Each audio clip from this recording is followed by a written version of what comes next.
Hello guys, welcome back to my channel which is Mindful Manifestor. I affirm all my viewers, subscribers and clients are a success story. As a master manifestor, my words are reality. Before going into the video, I would like to tell कि मैं one and one coaching session भी provide करती हूँ and if you want कि मैं आपको personally guide करूँ तो कमेंट सेशन में पिन किए गए हुए इंस्टाग्राम पेज पे आईडी पे आप आके मुझसे कांटेक्ट कर सकते हैं। तो चलो वीडियो की तरफ बढ़ते हैं। तो आज जिस टॉपिक के बारे में हम बात करेंगे वो है मूवमेंट वाइल मैनिफेस्टिंग। तो सीधा मैं टॉपिक पे ही आती हूँ। एक क्वेश्चन कि मैनिफेस्ट करते वक्त क्या मूवमेंट की ज़रूरत होती है? लाइक मूवमेंट होना ज़रूरी है। 3D में मूवमेंट देखना दिखना ज़रूरी है जब हम मैनिफेस्ट कर रहे होते हैं। और अगर मुझसे पूछोगे तो I will say a big huge no. ठीक है, क्योंकि मूवमेंट्स की ज़रूरत नहीं होती, चाहे वो कोई भी डिज़ायर हो। हम अपनी कोई भी डिज़ायर मैनिफेस्ट कर रहे हो, वो डिज़ायर फ्रेंडशिप हो सकती है, हाउस हो सकता है, एसपी हो सकता है, money, job, appearance, whatever it is. जो भी डिज़ायर हम अपनी मैनिफेस्ट कर रहे हो, उसके लिए जब हम अफर्म करते हैं, ठीक है, जो उसके लिए जब हम अफर्मेशन दे रहे होते हैं, तो so there is no need of the movement. ठीक है, 3D में उस पर्टिकुलर डिज़ायर को लेके मूवमेंट देखना ज़रूरी नहीं है। ठीक है, क्योंकि रियलिटी में जो डिज़ायर मैनिफेस्ट होते हैं वो डिज़ायर्स तुम्हारी मूवमेंट के बेस पे, टाइम के बेस पे, पीपल के बेस में या और किसी अदर फैक्टर्स के बेस में वो मैनिफेस्ट नहीं होते हैं।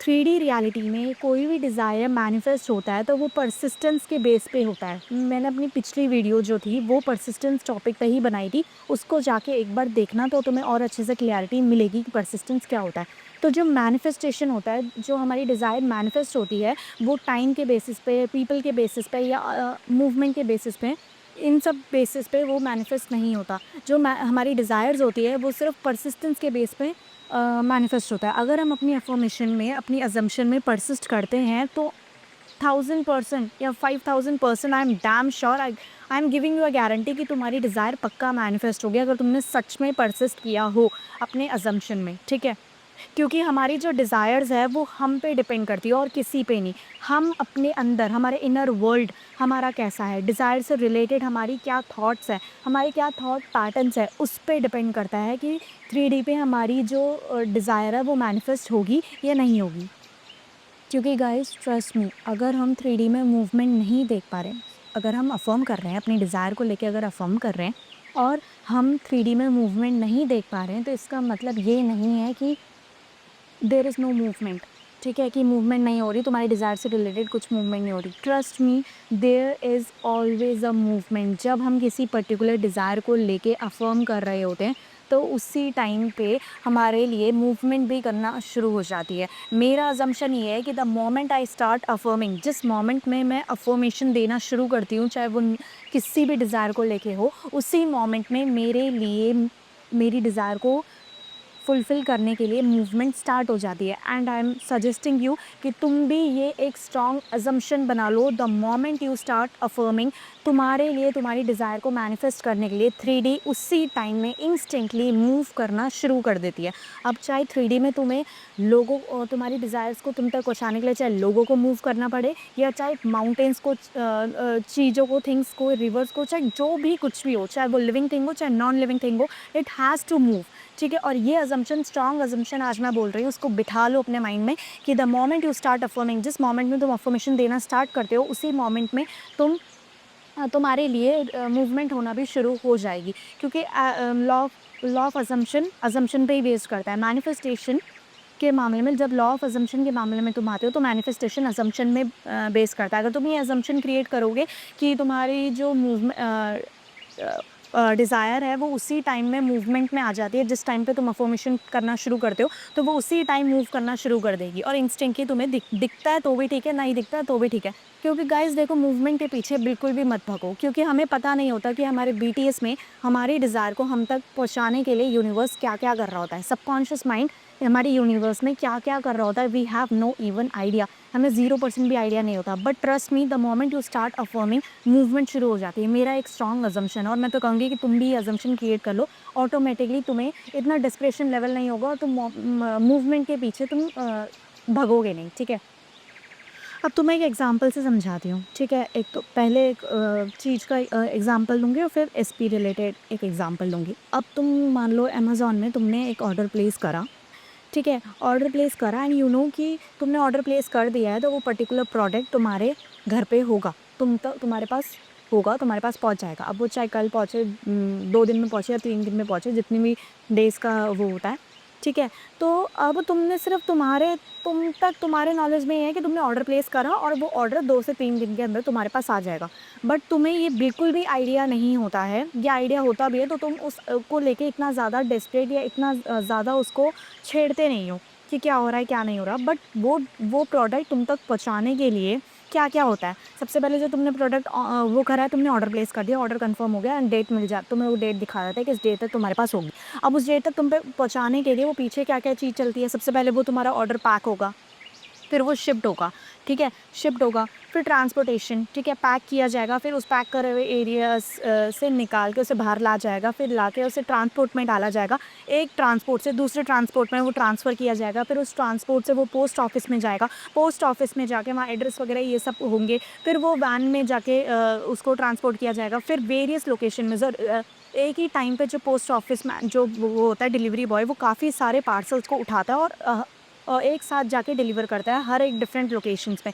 कई सारी लोकेशंस में जाएगा, फिर उसके बाद तुम्हारे पास आएगा। तो तुम्हारे हिसाब से तो तुम्हारे नॉलेज में सिर्फ़ इतना था कि तुमने ऑर्डर प्लेस करो और 2-3 दिन में तुम्हारे पास आ जाएगा। बट तुम्हें ये बिल्कुल भी आइडिया नहीं है कि वो किस-किस जगह पे गया होगा, कैसे-कैसे ट्रांसपोर्ट हुआ होगा, कैसे पैक हुआ होगा। ये सारी चीज़ें काफ़ी सारी बीटीएस में होती है जो हम नहीं देख सकते, ठीक है? अब हमने ये सारी चीज़ें नहीं देखी है, पैकेजिंग का प्रोसेस, शिपिंग का प्रोसेस, ट्रांसपोर्टेशन का, पोस्ट ऑफिस का, और फिर वेरियस लोकेशन में जाना और फिर तुम्हारे पास उसके बाद उस प्रोडक्ट का तुम्हारे पास पहुंचना। ये सारी चीज़ें हमने नहीं देखी, ठीक है? तुमने नहीं देखी, तुम देख नहीं पा रहे हो, तुम्हारे हिसाब से सिर्फ ऑर्डर प्लेस करा और उस पर्टिकुलर डेट पे तुम्हारे पास आ जाएगा। बट अगर ये सारी चीज़ें तुमने ये प्रोसेस नहीं देखी, इसका मतलब ये तो नहीं कि बीटीएस में सारी प्रोसेसेस नहीं हुए।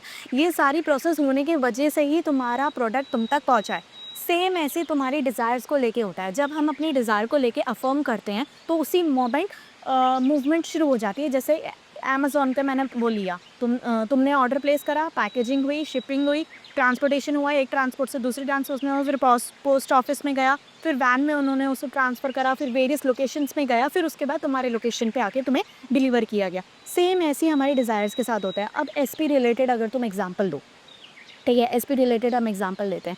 फॉर एग्जांपल तुम अपनी एसपी के लिए अफ़र्म कर रहे थे, my SP loves me, he is constantly thinking about me 24/7, he is just thinking about me. वो सिर्फ मेरे बारे में ही सोच रहा है, 24 घंटे मेरे बारे में ही सोच रहा है, मुझसे बहुत प्यार करता है, वो मेरे बिना नहीं रह सकता, वो मेरे प्यार में पागल हो रखा है। जब तुम ऐसे अफ़र्मेशन देते हो, तो क्या होता है, उस टाइम पे जब तुम ये अफ़र्म कर रहे होते हो, वही सेम थॉट उस पर्टिकुलर मोमेंट में वो पर्टिकुलर पर्सन, वो पर्टिकुलर एसपी भी कैच कर रहा होता है। ऐसे नहीं कि जैसे तुम तो ये अफ़र्म कर रहे हो कि माय एसपी लव्स मी, वही सेम थॉट वो तुम्हारा एसपी कैच कर रहा होगा, लेकिन थोड़ा अदर मॉड्यूलेशन में। तुम ये अफ़र्म कर रहे हो कि माय एसपी लव्स मी, तो वो वहाँ ये एज़ अ अफ़र्मेशन कैच कर रहा होगा कि यार मैं उससे बहुत प्यार करता हूँ, ठीक है? ठीक है, फॉर एग्ज़ाम्पल तुम मान लो कि तुम्हारा नाम ताम्या है, ठीक है? तो तुम अफ़र्म कर रहे हो कि माय एसपी लव्स मी, तो तुम्हारा एसपी सोचेगा यार मैं ताम्या से बहुत प्यार करता हूँ, ठीक है? उसको ऐसे थॉट आएगा, यार मैं ताम्या के बिना नहीं रह पा रहा, मैं 24 घंटे क्यों उसके बारे में ही सोच रहा हूँ। तुमने यहाँ से एक अफ़र्मेशन दी, वही सेम थॉट वो भी कैच करेगा एज़ अ उसका थॉट, ठीक है? उसको लगेगा कि वो उसके थॉट्स हैं, बट यहाँ उसको ये नहीं पता कि वो थॉट्स उसके एसपी से दूसरे एसपी पे ट्रांसफ़र हो रहे हैं। तो इस तरह से चीज़ें वर्क होती है। अब तुम लोग क्या सोचते हो, मैंने अफ़र्म कर दिया, मैंने ये अफ़र्म करा है कि my SP loves me and he is constantly texting and calling me, तो वो मुझे उसी टाइम पे वो मुझे कॉल कर देगा, मैसेज कर देगा, या उसी टाइम मुझसे आके वो बोल दे कि मैं तुझसे प्यार करता हूँ। नहीं यार, गिव सम टाइम्स, थिंग्स को टाइम दो, चीज़ों को टाइम दो ऑपरेट करने में, ठीक है? क्योंकि काफ़ी टाइम से वो एक ही लूप में फँसा हुआ होता है, चेज़िंग के लिए तुम जो एनर्जी में होते हो, उसी सेम एनर्जी में वो भी रखता है, ठीक है? अब जब मतलब एकदम से जब तुम अपने थॉट्स को चेंज करते हो, जो थॉट तुम्हारे सबकॉन्शियस खुद के लिए ही न्यू है, तुम्हारे सबकॉन्शियस माइंड के लिए न्यू है, वो उस पर्टिकुलर पर्सन को भी तो प्रोसेस करने में टाइम दो। तुमने यहाँ कुछ अफ़र्म करा, वो इमीडिएटली उसी टाइम पे वो उस तक पहुँच गया, ठीक है, वो थॉट उस तक पहुँच गया, लेकिन गिव हिम सम टाइम, ठीक है, कि वो उसको समझ सके, ऑपरेट कर सके, उसे पता तो चले कि भाई सडनली ये थॉट क्यों आ रहे हैं। जब इसलिए बोला जाता है कि तुम अपनी अजम्पशंस में परसिस्ट करो। अगर तुम 1 दिन 2 दिन करोगे तो वही सेम थॉट्स, वही सेम फीलिंग्स वो भी कैच करेगा, 1 दिन 2 दिन करेगा। बट तुम छोड़ दोगे तो फिर वो भी छोड़ देगा कि यार ये तो बस ऐसी थॉट आ गया होगा गलती से करके, यार मैं क्या सोच रहा था, ये तो छोड़ करके। बट अगर तुम अपने थॉट्स में परसिस्ट करते हो, तुम अपने अजम्पशंस में, एफर्मेशंस पे परसिस्ट करते हो और हार नहीं मानते, तो वही सेम थॉट्स और एफर्मेशंस कंटिन्यूसली वो भी कैच करना शुरू करेगा। और एक टाइम पे अगर ये तुम परसिस्ट करोगे तो यही कंटिन्यूस थॉट्स उसके माइंड में चल रहे होंगे, एंड एक टाइम पे आके वो पक्का उस पर्टिकुलर एफर्मेशंस में, थॉट्स में एक्शंस लेगा। इसलिए बोला जाता है please persist until you get your desire in your 3D, ठीक है, इसलिए बोला जाता है। तो थोड़ा टाइम दो। तो there is always a movement, ज़रूरी नहीं है कि मूवमेंट विजिबल हो, कभी कभी विद इन द अंदर होती है। सबसे पहली मूवमेंट तो तभी आ जाती है जब हम अफर्म कर रहे होते हैं, और जब हम अफर्म कर रहे होते हैं तो तुम एक टाइम तुम फील करते हो कि तुम जब अफर्मेशन दे रहे होते हो तुम बहुत ज़्यादा एनर्जेटिक फील करते हो, तुम बहुत ज़्यादा अच्छा फील करते हो, खुशी होती है तुम्हें अफर्मेशंस करते हो। तो वो क्या होता है, तुम इंस्टेंटली अपने एक स्टेट शिफ्ट करते हो, इंस्टेंटली तुम एक न्यू टाइमलाइन के अंदर एंटर कर जाते हो। उसी वक्त वही सेम टाइमलाइन में तुम्हारा एसपी भी एंटर करता है, क्योंकि हम सबकॉन्शियस लेवल पे हर किसी से कनेक्टेड होते हैं, ठीक है। तो उसी टाइम पे उसने भी वो करा। तो अगर तुम परसिस्ट करोगे तो वो भी सेम फीलिंग में परसिस्ट करेगा, और एक टाइम पे आके वो पक्का एक्शंस लेगा, ठीक है। तो ऐसी चीज़ें वर्क करती हैं, and trust me there is always a movement. अगर तुम्हें मूवमेंट नहीं दिख रही, इसका मतलब ये नहीं है कि मूवमेंट नहीं हो रही, there is always a movement, ठीक है। सो परसिस्ट करो और डोंट गिव अप यार। और 3D में, 3D से वैलिडेशन लेना छोड़ दो यार, सच बता रही हूँ। 3D जो है तुम्हारे इनर वर्ल्ड का ही रिफ्लेक्शन है। तुम अपने बाहर की 3D को देख के जान सकते हो कि तुम्हारे अंदर क्या है। और 3D जो है वो फिक्स नहीं होती, मोमेंट टू मोमेंट चेंज होती है। हर एक फ्रैक्शंस ऑफ सेकेंड्स में तुम अपनी 3D को कभी भी चेंज कर सकते हो। जो पर्सन आज तुमसे नफरत करता है वही पर्सन कल तुमसे प्यार भी कर सकता है, और जो पर्सन आज तुमसे प्यार करता है वो अगले मोमेंट तुमसे नफरत भी कर सकता है। सो 3D can change any moment. तो परसिस्ट करो, परसिस्ट करो, परसिस्ट करो, ठीक है। मैं तो परसिस्ट यही बोलूँगी, परसिस्ट करो, एंड मूवमेंट के पीछे मत भगो। मूवमेंट, साइंस, इन सब चीज़ों के पीछे मत भगो, क्योंकि मैनिफेस्टेशन इन फैक्टर्स में डिपेंड नहीं करता। मैनिफेस्टेशन सिर्फ परसिस्टेंस के फैक्टर पे ही बेस्ड करता है। परसिस्ट करोगे तो तुम्हें तुम्हारी डिज़ायर मिलेगी, ठीक है। Don't seek validation from outside, don't chase movement, movement के पीछे मत भगो, ठीक है। एंड आई एप सो एंड आई एप्स एंड आई सॉरी, पता नहीं आज क्या हो रहा है, थोड़ा टंग हो रहा है।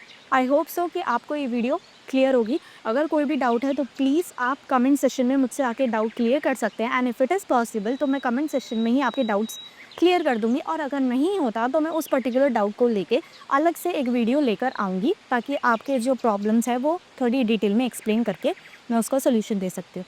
तब तक के लिए बाय, टाटा। अब मैं आपसे मिलती हूँ एक नए टॉपिक के साथ। तब तक के लिए बाय, अपना ख्याल रखिए।